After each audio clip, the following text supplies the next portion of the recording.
നമസ്കാരം. തിരുവനന്തപുരത്തെ ഇലക്ട്രിക് ബസ്സുകളെ സംബന്ധിച്ച് വലിയൊരു തർക്കം നടന്നുകൊണ്ടിരിക്കുകയാണ്. തർക്കത്തിന് തുടക്കമിട്ടത് നമ്മുടെ ഗതാഗത മന്ത്രി കെ.ബി. ഗണേഷ് കുമാർ തന്നെയാണ്. അതിൽ വേറെ യാതൊരു സംശയമില്ല. പുതിയതായിട്ടൊരു മേയർ അവിടെ ചാർജ് എടുത്തു. അദ്ദേഹം കോർപ്പറേഷൻ പരിധിയിലെ കാര്യങ്ങളൊക്കെ പരിശോധിച്ചു വരുന്നു. അപ്പോൾ ശ്രദ്ധയിൽപ്പെട്ട വളരെ പ്രധാനപ്പെട്ട ഒരു കാര്യം ചൂണ്ടിക്കാണിക്കുന്നു. എഗ്രിമെന്റ് പ്രകാരം തിരുവനന്തപുരം നഗരപരിധിയിൽ ഓടേണ്ട ബസ്സുകൾ അതിന് പുറത്ത് ഓടുന്നുണ്ട്. നെടുമങ്ങാട്, നെയ്യാറ്റിൻകര പോലെയുള്ള ഗ്രാമപ്രദേശങ്ങളിലേക്ക് ഓടുന്നുണ്ട്. അത് പറ്റില്ല. കോർപ്പറേഷൻ ഫണ്ട് ഉപയോഗിച്ച് വാങ്ങിച്ച 113 ബസ്സുണ്ട്. 1-2 അല്ല, 113 ബസ്സുണ്ട്. അത് പറയേണ്ട ഒരു കാര്യം അവർക്കില്ലേ? അവരൊരു തർക്കം, യുദ്ധം തുടങ്ങി വെക്കുകയല്ലായിരുന്നു. കൃത്യമായിട്ടൊരു കാര്യം മാന്യമായിട്ട് ശ്രീ വി രാജേഷ് ചൂണ്ടിക്കാണിച്ചെന്നാണ് എനിക്ക് പറയാനുള്ളത്. ആരുടെയും പക്ഷം പിടിച്ച് സംസാരിക്കുകയല്ല.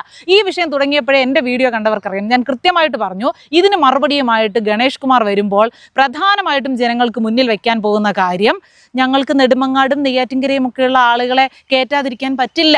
ഞങ്ങൾ പാവപ്പെട്ടവരുടെ സർക്കാരായതുകൊണ്ട് പാവങ്ങളോട് നിങ്ങൾ കയറരുതെന്ന് ഞങ്ങൾ പറയില്ല, ഞങ്ങൾ കയറ്റും.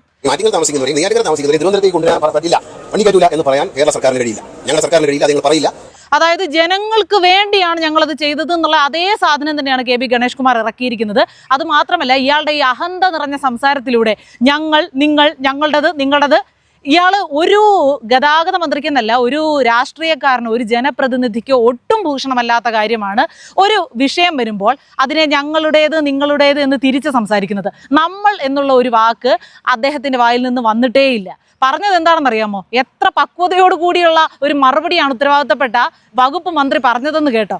അതായത് മേയറെ ആരോ തെറ്റിദ്ധരിപ്പിച്ചതാണ്, മേയറിന് ഈ കാര്യത്തിലൊന്നും വലിയ ധാരണയില്ലാതാണ് പറഞ്ഞിരിക്കുന്നത്. പഠിച്ചിട്ട് വാ. ഒന്നാമത്തെ കാര്യം, ഇവരുടെ കൂട്ടത്തിലുള്ള സകല മന്ത്രിമാരും സഖാക്കന്മാരും എല്ലാം കാര്യങ്ങളെക്കുറിച്ച് വളരെ ഗഹനമായിട്ട് പഠിച്ചിട്ടല്ലേ നമ്മളോടൊക്കെ പ്രതികരിക്കുന്നത്. അതുകൊണ്ടായിരിക്കും അങ്ങനെ പറഞ്ഞത്. അത് മാത്രമല്ല, ഞങ്ങൾ 150 വണ്ടി KSRTC ഇറക്കും. ഈ 113 വണ്ടി കോർപ്പറേഷൻ ഞങ്ങളങ്ങ് തന്നേക്കാം, അവരുടെ വണ്ടി അങ്ങ് കൊടുത്തേക്കാം. പക്ഷേ ഡ്രൈവർ ഞങ്ങളുടേത്, കണ്ടക്ടർ ഞങ്ങളുടേത്, വർക്ക്ഷോപ്പ് ഞങ്ങളുടേത്, ടിക്കറ്റ് മെഷീൻ വരെ ഞങ്ങളുടേത്. ഞങ്ങളുടെ ഡിപ്പോയിൽ ഇടാനൊക്കത്തില്ല. കോർപ്പറേഷൻ എവിടെ പറയുന്നു അവിടെ കൊണ്ട് ഞങ്ങൾ വണ്ടി ഇട്ട് കൊടുത്തേക്കാം. മന്ത്രിയെ പോലും കാണേണ്ട ആവശ്യമില്ല. CMDക്ക് ഒരു ലെറ്റർ അങ്ങ് മേയർ കൊടുത്താൽ മതി.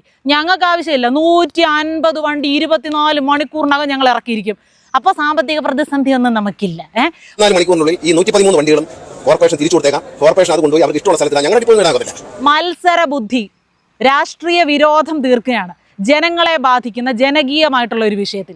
ഇതുകൊണ്ട് തന്നെയാണ് ഇവർ രക്ഷപ്പെടാത്തത്. ഇന്നിപ്പോൾ ഗോവിന്ദമ്യാഷ്ടറുടെ ഒരു ഇൻ്റർവ്യൂവിൽ അദ്ദേഹം പറയുന്നത് കേട്ടു, പഞ്ചായത്തുകളിലൊക്കെ അമിത ആത്മവിശ്വാസം കാരണമാണ് നമ്മൾ പരാജയപ്പെട്ടു പോയതെന്ന്.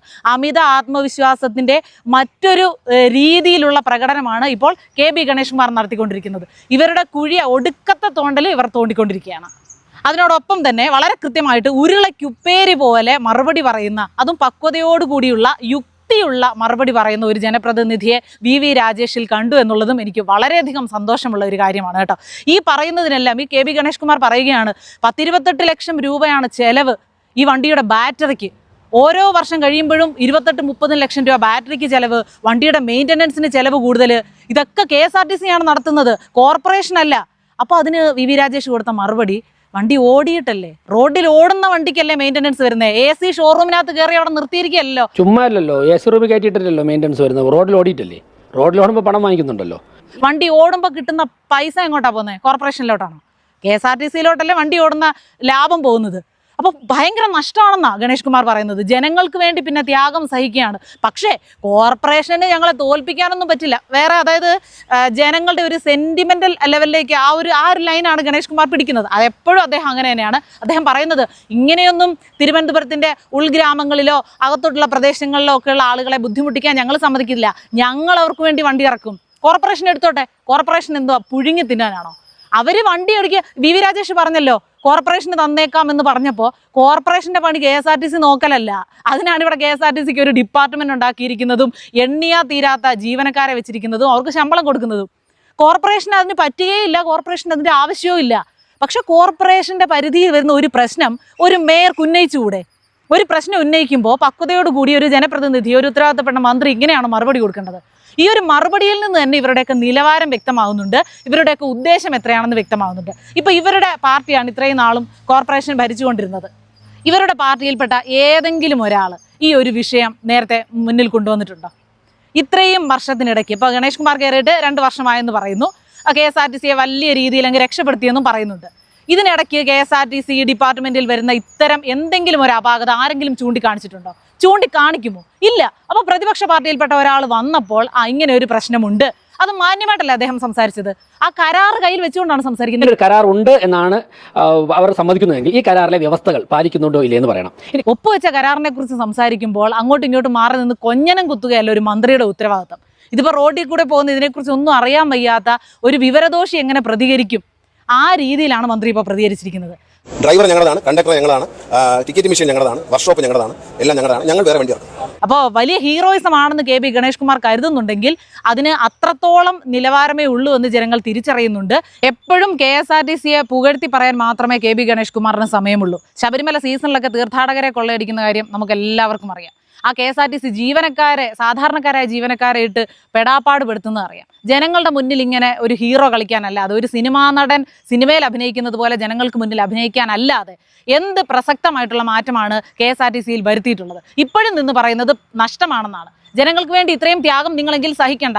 കോർപ്പറേഷൻ അല്ലെങ്കിൽ അതാത് കോർപ്പറേഷനുകൾക്ക് അതാത് പരിധിയിൽ ഓടുന്ന വണ്ടികളുടെ ഇത് നിങ്ങളങ്ങ് കൊടുക്ക്, ചാർജ് കൊടുക്ക്, അവരതങ്ങ് നോക്കിക്കോട്ടെ. എന്നിട്ട് അവർ തന്നെ ജീവനക്കാരെ വെക്കട്ടെ. ഞങ്ങളുടെ ജീവനക്കാരാണ്, നിങ്ങളുടേതല്ല. ഏത് ലെവലിലാണ് നിങ്ങളിന്ന് സംസാരിക്കുന്നത് എന്നുള്ളൊരു ബോധം നിങ്ങൾക്ക് വേണം. നിങ്ങളെ കേൾക്കുന്ന ആളുകൾക്ക് നിങ്ങളെക്കാൾ വിവരമുണ്ടെന്ന് കൂടി ചിന്തിക്കണം. ഏതായാലും ഞാൻ വി രാജേഷിന് വീണ്ടും അഭിനന്ദനങ്ങൾ അറിയിക്കാൻ ആഗ്രഹിക്കുകയാണ്. കാരണം ഇത്രയ്ക്ക് പെർഫെക്റ്റ് ആയിട്ട് ലൈവായിട്ട് ചോദിച്ചതിനെല്ലാം കൃത്യമായിട്ടുള്ള മറുപടി വി രാജേഷ് കൊടുത്തിട്ടുണ്ട്. അപ്പോൾ അവരത് കൃത്യമായിട്ട് മുഖ്യമന്ത്രി മുഖേന അത് അവതരിപ്പിക്കും, ഔദ്യോഗികമായിട്ട് അവതരിപ്പിക്കുമെന്ന് പറഞ്ഞിട്ടുണ്ട്. അത് ഔദ്യോഗികമായിട്ട് അവതരിപ്പിച്ചാൽ അതിന് കൃത്യമായിട്ടുള്ള മറുപടി കൊടുക്കേണ്ട ബാധ്യത നിങ്ങളുടെ ഡിപ്പാർട്ട്മെൻറ്റിനുണ്ട്. അത് ജനങ്ങളുടെ കയ്യിൽ നിന്നും പിരിച്ചെടുത്ത പണം കൊണ്ട് ഇപ്പോൾ കിഫ്ബിയിൽ നിന്ന് എടുത്തു എന്ന് പറയുന്നു, അല്ലെങ്കിൽ ഞങ്ങൾ സ്റ്റേറ്റ് ഗവൺമെൻറ് ആണ് ഇതിൽ കൂടുതലും പൈസ ചിലവാക്കിയെന്ന് പറയുന്നു. സ്റ്റേറ്റ് ഗവൺമെൻറ്റോ കിഫ്ബിയോ കോർപ്പറേഷനോ എവിടെ ആണെങ്കിലും അതെല്ലാം ജനങ്ങളുടെ അധ്വാനത്തിൻ്റെ ഒരു ഭാഗമാണെന്ന് മാത്രം നിങ്ങൾ വിചാരിച്ചാൽ മതി. അല്ലാതെ ഞങ്ങളുടെ സർക്കാരാണ് ഇതിൽ 50% തുക ചിലവാക്കിയത് എന്ന് പറയുമ്പോൾ നിങ്ങളുടെ വീട്ടിൽ നിന്ന് ഓരോരുത്തരും കൊണ്ടുവന്നു എന്നാണ് നിങ്ങളുടെ ആ ഒരു ഭാവം.